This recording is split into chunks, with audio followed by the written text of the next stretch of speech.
who will save Everton from the sack right now. From the way it is, it seems that particular city is really scary. A lot of managers right now. Welcome you on the show, 360 Sport on Trust TV. I am Adeni Ajishafe. We need to quickly look at some stories trending in the world of sports, starting from the home scene where we talk about Nigerian football, talking about NPFL, where matches have been ongoing, the day 3 that they've played so far. But right now, the IMC, Interim Management Committee, are really talking tough concerning all the teams playing in the NPFL. For the first story says, IMC put NPFL fixtures adjustment on hold.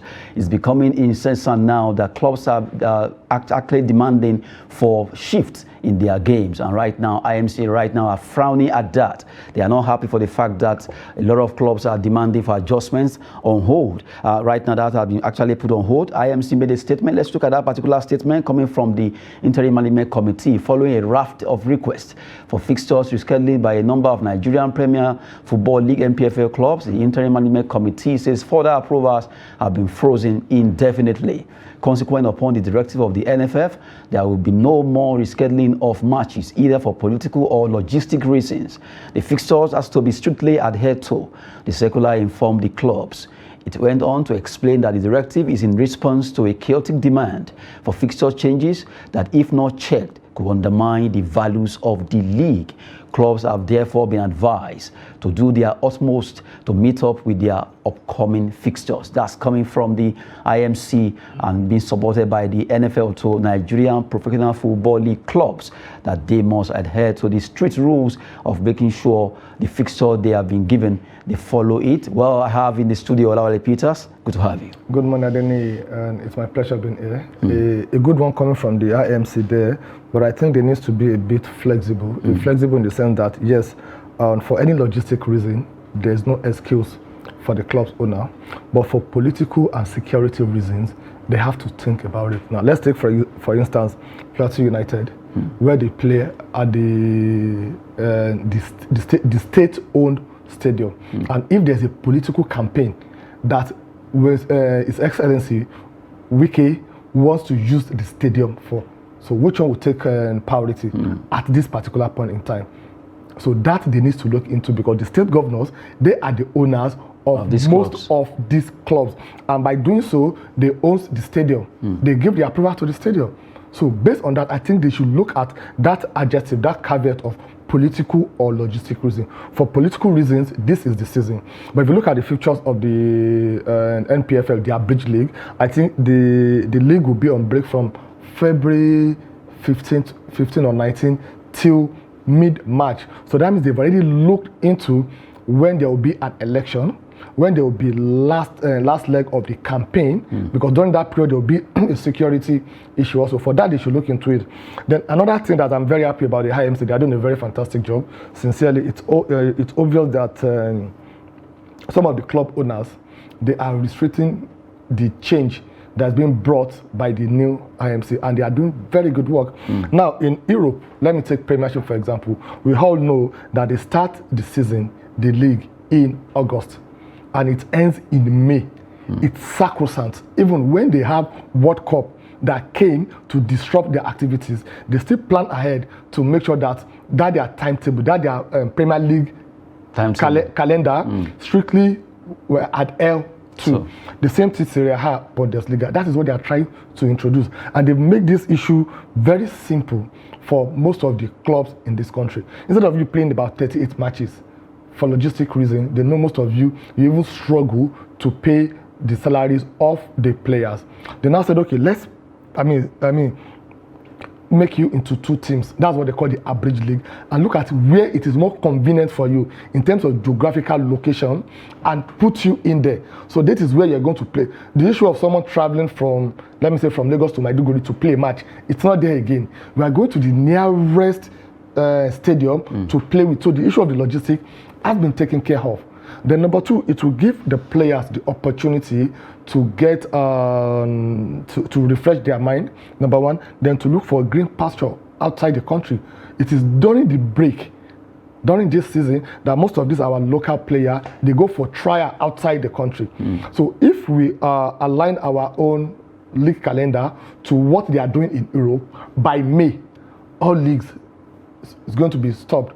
So between June, July, they can go out there, try their luck. Not when they finish their own league. People are going for trial to see if they can get a club over there. That is where we are playing our own league also. Then it also means that we're going to be in contemporary with our African team also. We saw what happened with Kwara United when he wants to pay the Confederation Cup. We don't meet the timeline given. They have to do representation by selection, which caused a lot of issues. But with all this, we're going to be in line with what other African teams are doing. We're going to be in line with the Confederation Cup. We're going to be in line with the CAF Champions League. We're going to be in line with the Europe and with the rest of the world. So what is not an issue that the club owners, they are just restricting this change? I think they should not even put it on hold. It should be sacrosanct. They are not changing it left, right, and center. You are playing 38 matches before, but now you're going to play 18 matches. So what is now the issue there? The issue of you traveling, in fact, they help you to save a lot of cost. The cost of you traveling from one location to another location has been reduced drastically. The cost of movement has been reduced drastically. So why are you now asking for shifts in your fixtures left, right, and center? So I think the IMC, because in this country, it's like you want to fight corruption.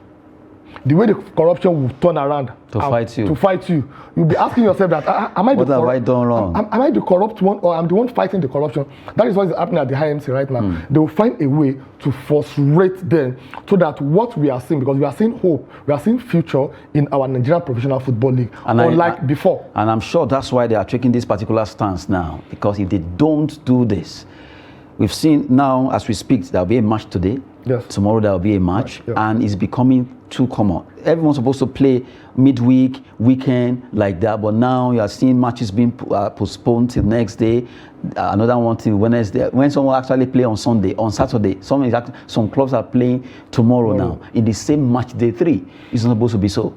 I think, to be honest with you, for fair hearing, let them listen to them first. But I can bet you 90% of their excuses are not going to be tenable.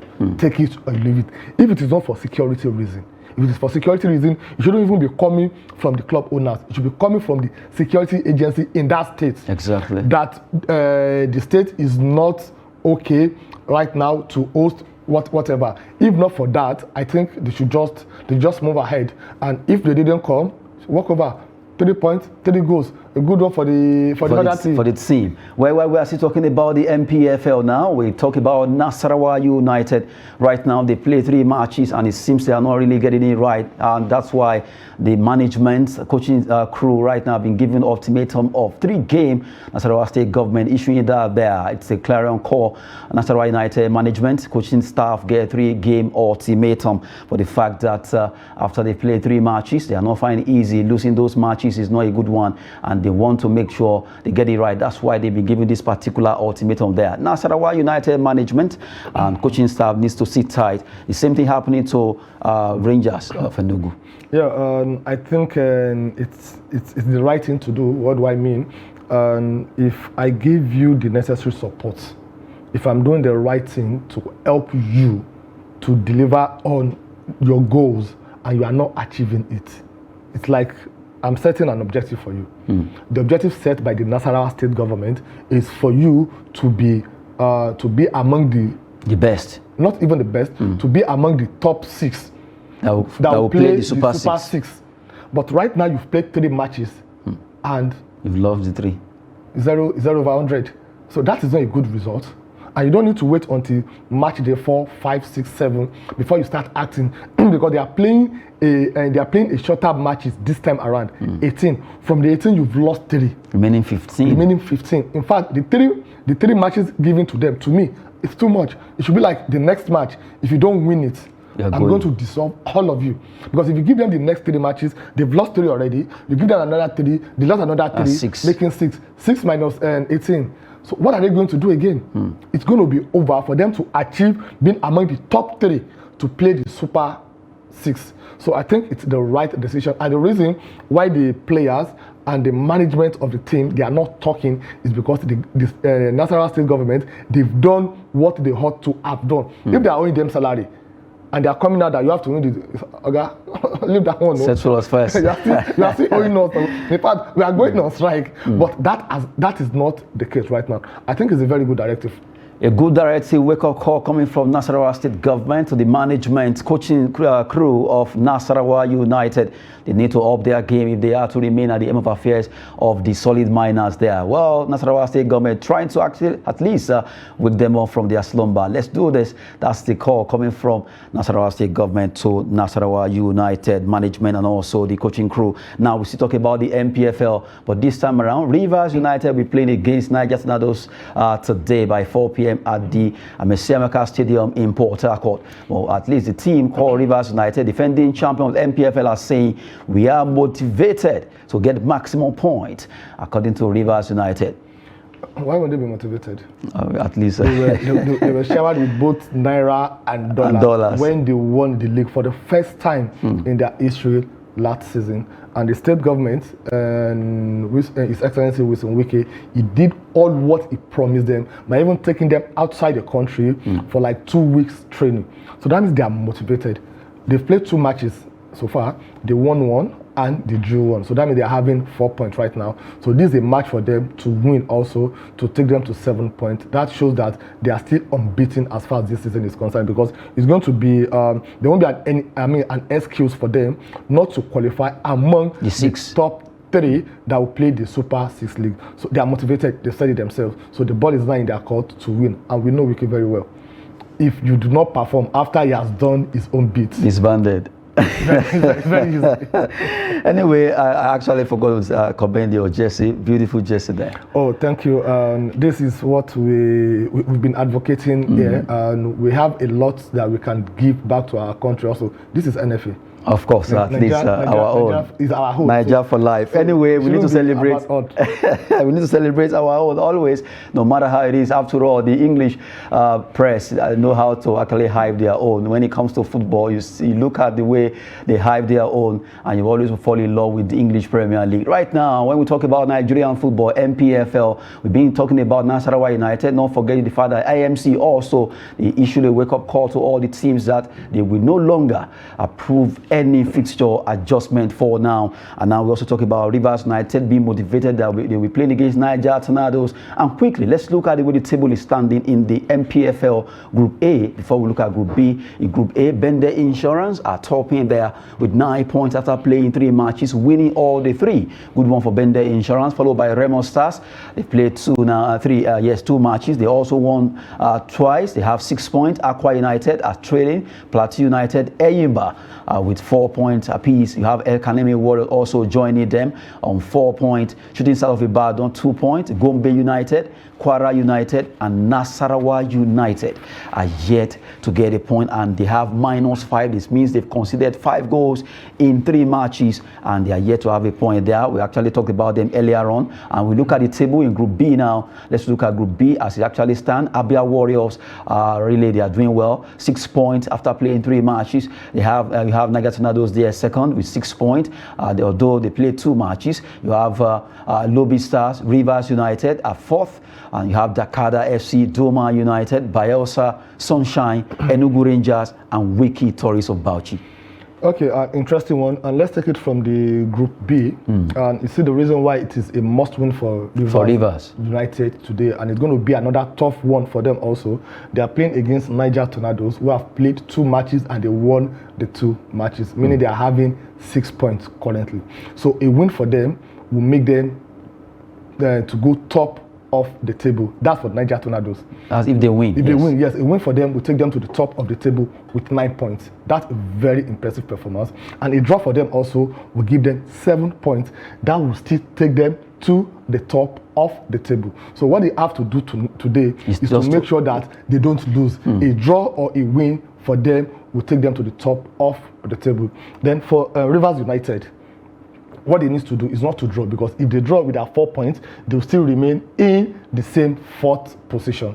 So what they need to do is to try and win. So it's like 2 teams, a team that is ready or a team that must win, and a team that either a win or a draw is okay for are playing tonight. So it's going to be very, very interesting one to see how it goes. A big one there coming from Olale Peters. Rivers United, well, we just talked about if they are able to win, they will have 7 points. That will be 4 plus 3. And they will go to the top of the table. That is if they win. If Niger Tornadoes win, Niger Tornadoes will also have 9 points. So both of them are really fired up to see who wins this party. If Niger Tornadoes should draw also, they will have 7 points, meaning they will go to the top of the table, while Rivers United will have 5 points. So for Niger Tornadoes, a win or a draw, they are comfortable with it. While Rivers United, a win is a must-win for them today. So it's a very good one. Then if you go to the group A, and you see what the Bender Insurance are doing. But a lot of people didn't know what happened, what transformed them. This is a project that His Excellency Gordon Obaseki started about 2 years ago when they are with NNL. He appointed Shuaibu, that's the deputy governor, to be part and parcel of their team, their day-to-day activities. What do you need to first to qualify? So he motivated them, and it's seriously working. That is why they got promoted from the Nigerian National League to the Nigerian Professional Football League. And they've played 3 matches and they've won the 3 matches. If they continue with their performance, take it or leave it, they will be a force to reckon with. So I think it's a very good one for them. I hope all the state governors can do this. And however, all the state governor does not have the financial muscle like Edo State, like River State, Delta, Lagos. Not all the state governors that have the financial muscle. We have some states that they don't have the financial muscle to do this. What they need to do is to allow the individual, private individual who are interested. So let's have a private-owned football club versus state-owned football club. Let's see how it goes. So if you know you don't have the financial muscle to do all what is needed, what is expected, give it out to people, let them do it. A lot of them are contesting for election now, senatorial, governorship, or what have you. They don't even have the time for sport. No, they don't have the time. And whoever comes in after them will be looking at his promises, his campaign promises, how he's going to achieve them. And I've never seen anybody throughout this campaign trail that focus on sport. That focus on sport, that, okay, vote for me. Bender Insurance, Niger Insurance, Rivers United will be the best in Nigeria professional football. I've never seen. So that means it's not really their priority. So take it or leave it. Those that can afford it, they should continue running it. But those that cannot afford it, they should just let it go and allow people that can do it. Allow people that can run football or any sport in Nigeria. We need to really take sport very seriously. Like I always advocate that it's business. If we go into it with full time, that particular sector can actually turn things around. A lot of you will be off street. And it will also generate a lot of fun, while so many Nigerians will be out there doing well in the world of sport. Now, let's go to where the atmosphere right now is very toxic. Talking about the city of Everton, the Goodison Park is the place. Just yesterday, we know that Frank Lampard, the man from Roscoe right now, has been sacked. But what's next for Everton and Lampard? It's for their board to sit down and ask themselves, what do we want? Sincerely. And if you look at the history of Everton, it's not all about Lampard. We are coming to the Lampard issue also. If you look at the coaches they've had for the past 6-7 years, they've had some of the best coaches. Carlo Ancelotti was there. Roberto Martinez was there. Rafa Benitez was there. Sam Allardyce was there. So are you saying all these coaches, they don't have what it takes? So that is why I said the board should sit down and look at what do we really want? What is our own goal and objective? Because if you don't get it right from appointing a coach and giving the coach, I mean, let me say a plan that this is what we want you to achieve, not just short, medium, maybe something that is for a longer period of time, 2, 3, 4, 5 years, it will not really work out for them. So the board have a lot to do when it comes to this, number one. Then number two, for Frank Lampard, he shouldn't be running more than his shadow. That's the truth. Lampard is still not matured, experienced, skillful enough to coach a team like Everton or Chelsea that he did. If he had remained at Derby County, where he started in 2018, because he retired from football in 2017. 2017, that's when he retired from football. He got Derby County, and he did very well when he was at Derby County.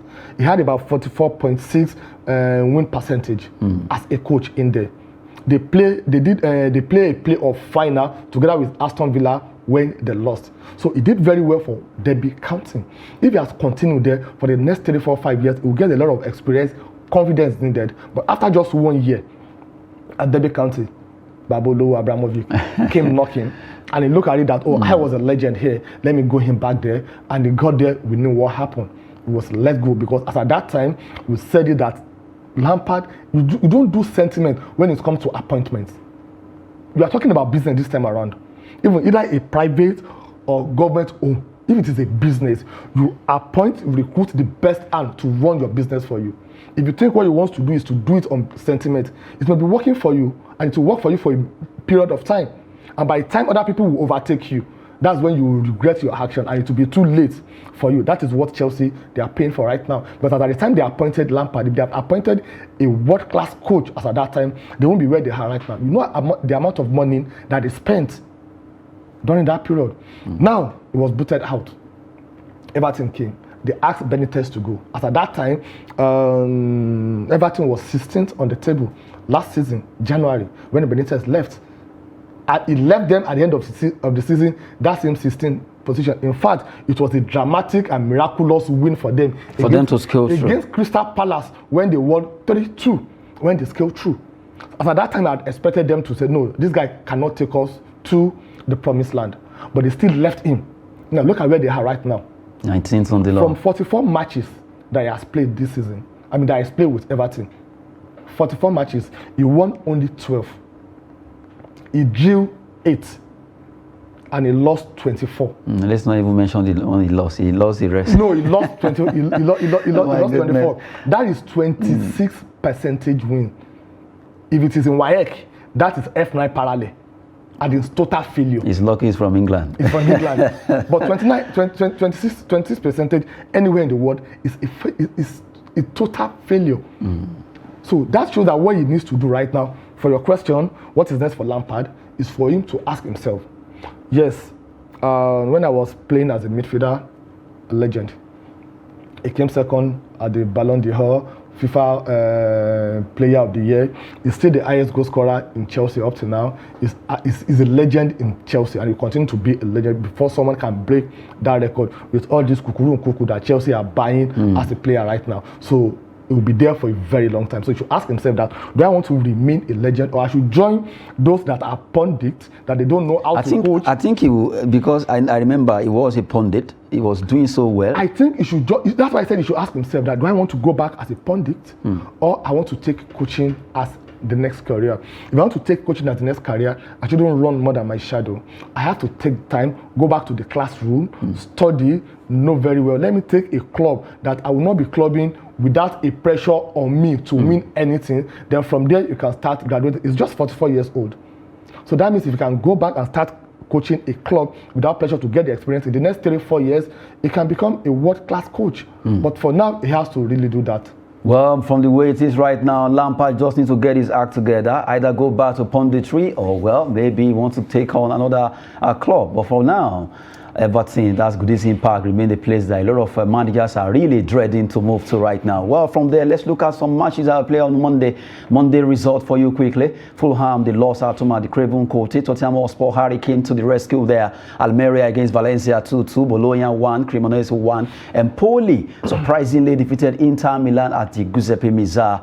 Well, from the way it is, talking about Fulham, Tottenham, well, they needed it, talking about Tottenham. And if you look at the table from the way it is, let's look at EPL table now, where they were able to do well. Now, Tottenham Hotspur, they've added more for the hell that they won that game. They have 30 points now, even though they are still on 5th position. Fulham, they are still on 7th, 28 points, but Tottenham, they are having 30 points. Yeah, I think a good one for Tottenham after they lost back-to-back Arsenal and Manchester City. So yesterday was an opportunity for them to get their confidence back that they can do it, because if you look at the table currently now, it's going to be very, very tough for Tottenham to make the top 4, because they've already played 21 matches already and they are having 30 points, and the team below them, some played 18, some played 19. So that means if the team below them, like the likes of Liverpool, Fulham and Brighton, they can win their own outstanding matches, it will be more difficult for them to remain where they are right now. So I don't think it's a very good result for them, the way they are sitting currently right now. But I so much believe that they can still make it. What they need to do right now is, from the 21 matches that I have played, the remaining matches, I don't want to lose any. I must win to remain there. If not, maybe Conte will be the next coach to go. Well, from the way it is, a tough one there. And talking about Inter Milan against Empoli, a shocking result coming from Empoli being able to defeat Inter Milan in that particular match. Well, we'll be giving you more concerning football when it comes to 360 and other sporting activities across the world. But on the lighter note now, I heard the news that in Uganda, Arsenal fans were arrested for beating Man United. Look at these particular graphics now. Arsenal fans were taken by police in Uganda. I don't know, for the fact that they defeated Manchester United. See, 20 of them were arrested. You see, the truth is, if you see the joy in the faces of Arsenal, you will be happy for them. Because it's not easy for a team who used to be one of the best in Premier League or in Europe before. I've gone 20 good years, 2 decades without Premier League. So they are looking at this is an opportunity for them to win it. So even on humanitarian ground, let's support them so that they can have something to be happy with.